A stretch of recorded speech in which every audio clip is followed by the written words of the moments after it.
สวัสดีครับสวัสดีครับสวัสดีครับผมอาจารย์มาด่วนสวัสดีครับสวัสดีครับเป็นรัฐบาลไทยป่ะอาจารย์ครับผม โอ้นะครับฝันแล้วเมื่อคืนนี้โอ้ฟันดีว่ะอาจารย์ก็ว่าเป็น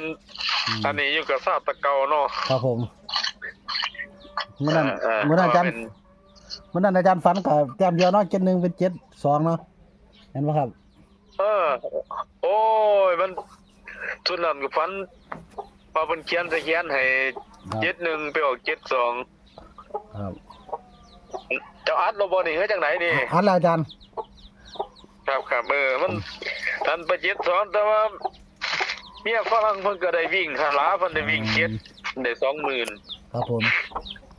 เพิ่นก็ซื้อ7117เพิ่นก็บ่เข้าเพิ่นก็ตัดเงินซื้อมีกำไรอยู่10,000รอบก่อนดูได้ฝันเนาะอาจารย์เนาะแล้วมาแบ่งปันครับ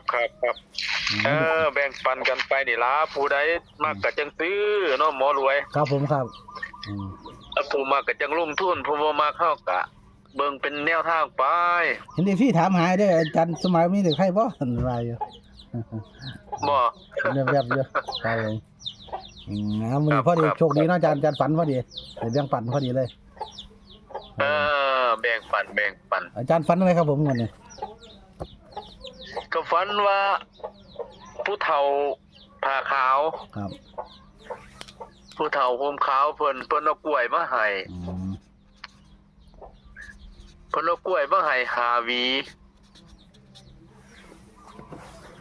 ผัดอยู่ในกล้วยเพิ่นผัดเขียนเลขอันนี้905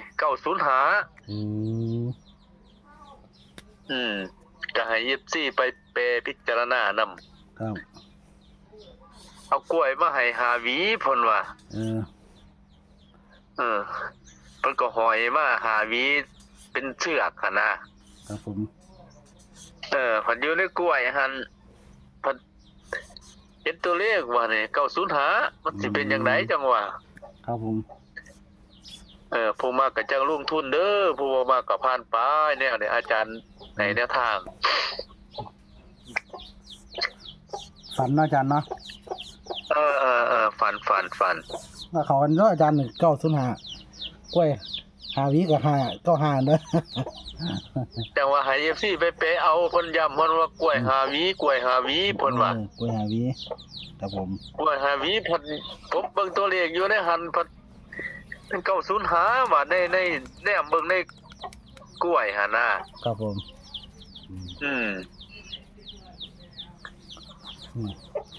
เขียนเลขใส่ในหันเพิ่นเพราะว่ากล้วย5หวีเด้อเพิ่นเอามาให้เจ้าเพิ่นเอาไปกินเพิ่นว่าครับ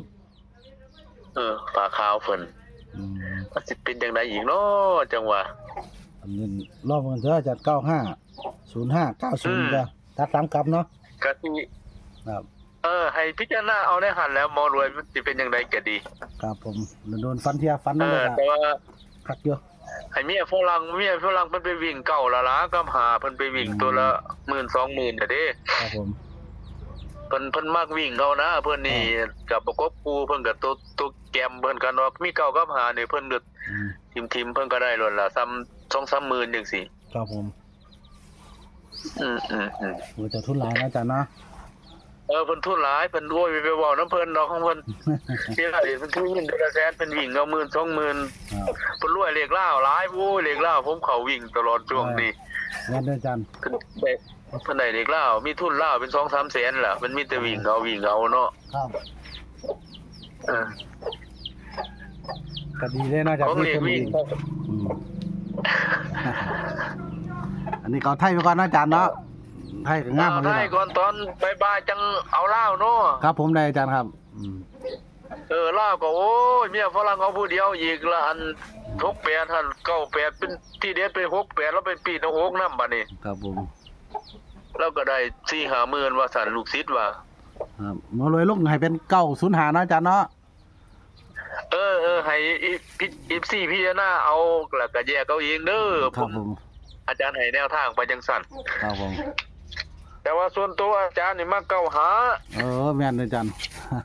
หมอรวยก็ฟันได้95ล่ะอาจารย์ หมอรวยก็ฝันว่าเป็นเฮียนกับเจ้าเด้ออาจารย์บ้านเลขที่95ล่ะ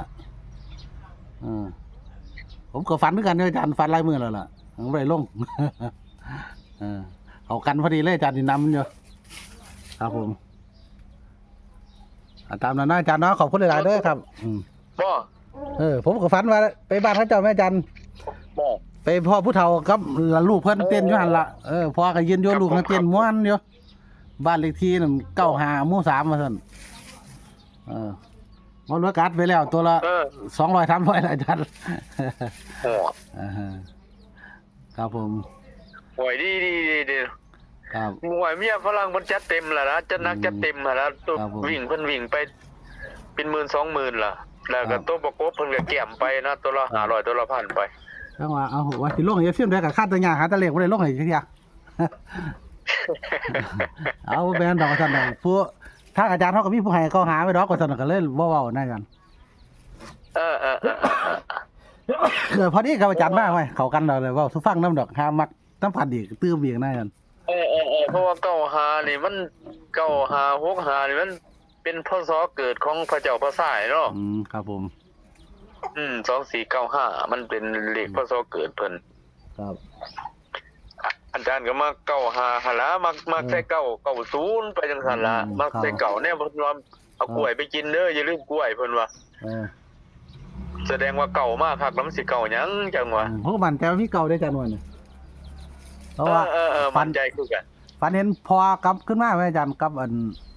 หลวงปู่เฒ่าหลวงปู่พวกนี้หลวงปู่เฒ่าเนาะเพิ่นคือต้องรักเก่าเนาะพูดครับก็คิดที่เราจะเก่าย่างหรือจะอายุพอ87ก็แต่ว่าก็คือว่ามีเก่าล่ะอาจารย์เพิ่นก็เลยไปฝันว่าเขาเฮียนเจ้าเก่าหากันแล้วเอาเก่าหานี่เนาะซั่นนะโอ้จัดไปหมอรวยให้ส่งให้ใช่เด้อ24ได้นำเบิดทุกคนครับ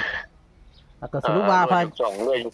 ครับก็สรุปว่าอาจารย์ฝันว่ามีผู้เฒ่าเนาะครับเนาะผ้าขาวเนาะครับเอากล้วยมาให้ข้าวกล้วยมาให้หาหวีเพิ่นว่าครับผมอาจารย์ได้เอาประเด็นเรียกอยู่ในกล้วยหันว่านี่ครับ905มันสิเป็นจังไดจังว่าครับผมตัดให้9505แล้วก็90นะครับเนาะให้โชคดีนำอาจารย์สมหมายเด้อนะครับนี่ทุกคน FC ผู้ใดมักก็ลงทุนเนาะไทยนี่ส่วนลาวนี่รอจักหน่อยจักจงบ่ายเนาะอาจารย์เนาะครับผมขอบคุณอาจารย์หลายๆเด้อนะครับที่แบ่งปันแนวทางให้ FC ชมมานำอาจารย์ครับผมขอบคุณหลายๆครับสวัสดีครับสวัสดีครับก็จบไปแล้วนะครับสำหรับอาจารย์สมหมายเด้อนะครับก็เลขมาละๆแต่ว่างามๆพี่น้อง FC ผู้ใดมักนำก็ลองเบิ่งเด็กตัวเดียวข้างเดียวอาจารย์แล้วก็ว่าได้เห็นนี่หน่วยกล้วยละ905นะครับมัก95ซั่นหมอรวยก็ยังมาฝันคือกันอีกอยู่เนาะฝันเกี่ยวกับบ้านเลขที่95นะครับบ้านแม่จ้อยพอน้อยเนาะนะครับบางที่หมอรวยก็ยากบ่ได้ว่าฝันของดอกแต่เห็นอาจารย์ผู้เพิ่นมีอยู่ก็เลยบ่ลงให้บ่เป็นหยังก็เว้าพร้อมกับอาจารย์สมัยเลยโชคดีมีชัยสวัสดีครับ